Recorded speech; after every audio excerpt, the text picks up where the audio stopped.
Well, I've done another 190-mile drive. I'm on the last 10 miles from Brighton back to Nottingham. I'm just off the motorway, and once again the car's been absolutely faultless. We have had trouble with the fan belts, not the fan belts, the alternator belt. If you've seen the previous films, you'll know the troubles I've had.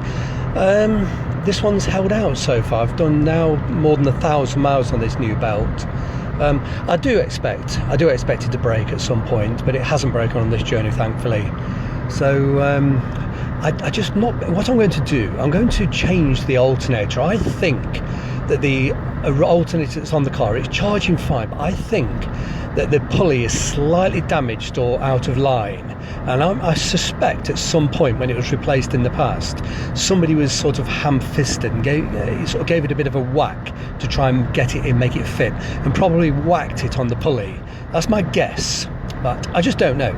So I'm trying to sort of acquire exactly the correct alternator. It's got they do vary slightly. Some of them appear correct, but the mounting points are on the wrong side and that type of thing. So I found one that's exactly the right shape, but it's a standard alternator.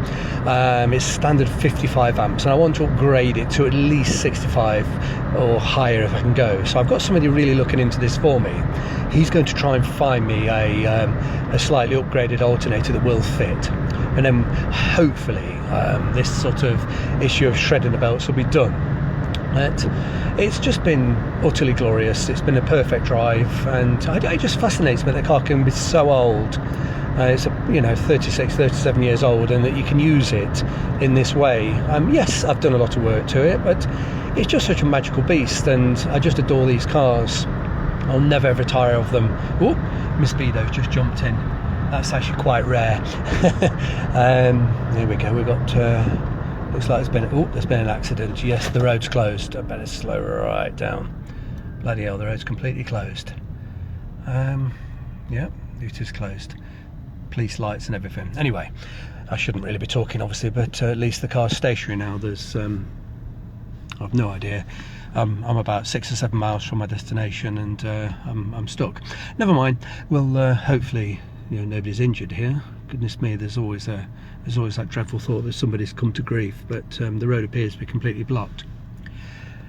Anyway, there's quite a lot of work to be done to this car still, and I've been struggling with time. With the amount I travel and the amount of work and business commitments, I have been struggling to fit it in.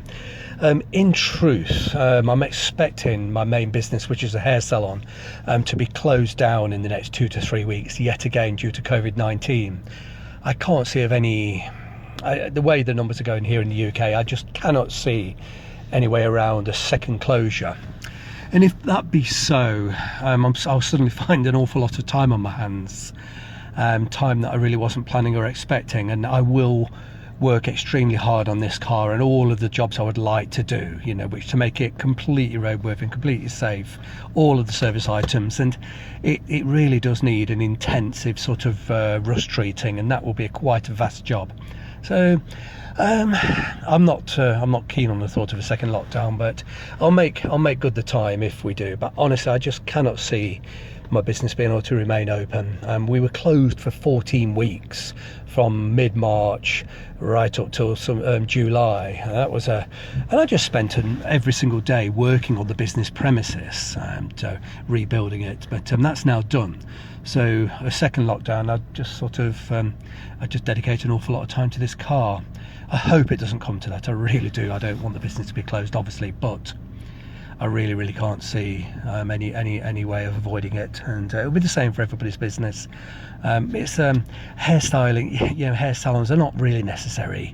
It's a luxury.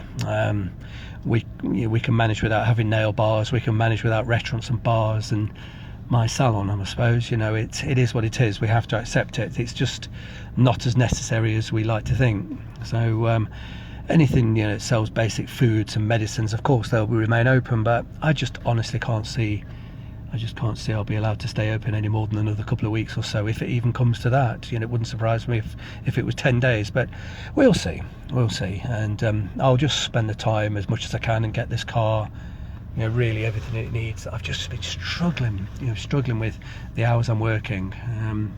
just been struggling to do it. I've got to do it, even if I don't get close. I've got to make these hours, even if it means lying underneath it in the street at midnight in the dark with torches.